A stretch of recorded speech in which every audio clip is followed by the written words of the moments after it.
Welcome. This is for May 18th, 2025.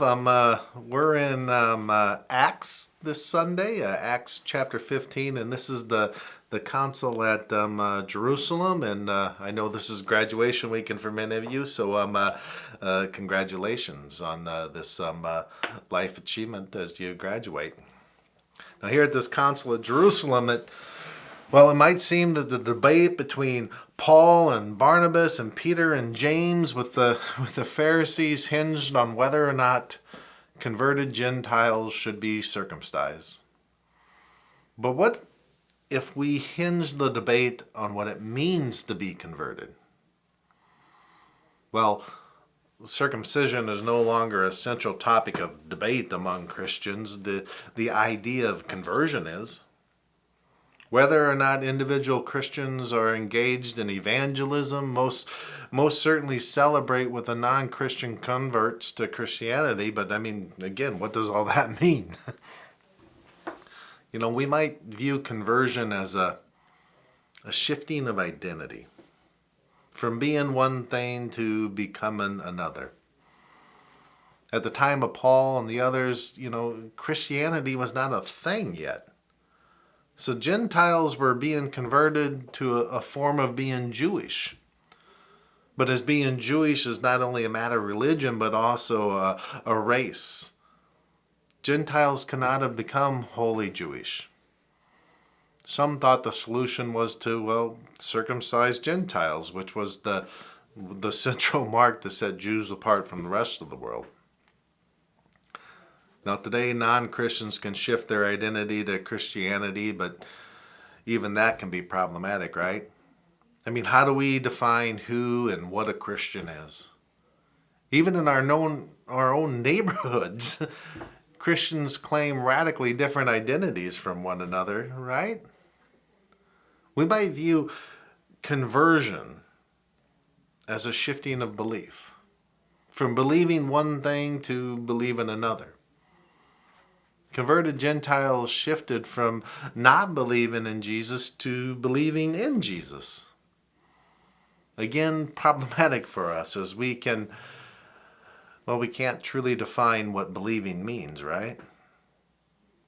If belief is a matter of evidence, then faith requires none. If belief is a matter of perspective, then every person's perspective is different and immeasurable. And additionally, we have little control over what we believe. We can't force it, nor can we deny it. As Christians, we have set a monumental task before us if we think that we can make another person believe what we believe by simply choosing the right words and delivering them at just the right time and in just the right way. We may need to back away from our thinking of conversion as being a moment or even an event that changes our identity or belief so that we're once one thing and have since become another.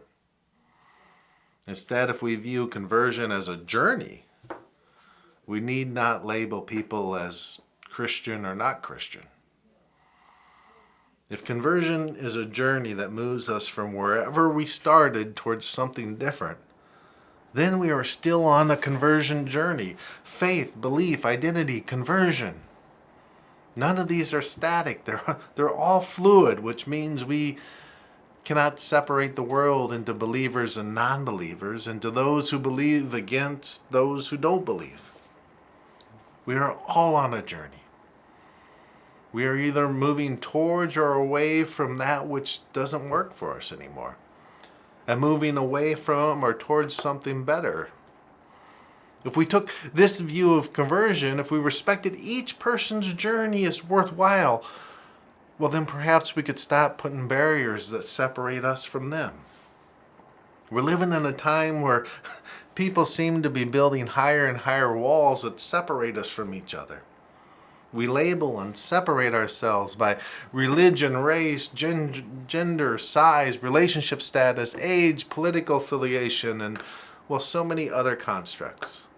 Even more problematic is when we try to force others to become what we are. You know, ironically, even as I say this, thinking of those people who do that, I must confess that, well, I struggle and sometimes guilty of the same. So this might be an opportunity to reflect inward, either personally or as a community, to see the places where we have separated ourselves from others. Jesus' goal was not separation, but unity under the umbrella of radical love, peace, acceptance, caregiving, and uplifting all people. So blessings on your week. What you do matters, and I am so grateful for your partnership in the gospel.